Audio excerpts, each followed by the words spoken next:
How experienced are you in the gym? It seems trivial, but this one question changes your entire program in 3 ways. First, if you're new to the gym, we strip out complex exercises that require balance and stability that you haven't built yet. You get simpler movements to practice until you're more confident. Second, advanced lifters can handle more intensity with less volume. Each set counts harder, but beginners get more reps, more sets, lighter weight, because they need practice more than they need optimization.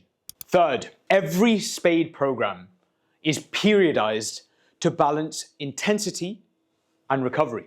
Advanced programs have sharp, dramatic RPE curves. Beginner programs, flatter, longer cycles, so they can focus on technique, not test limits.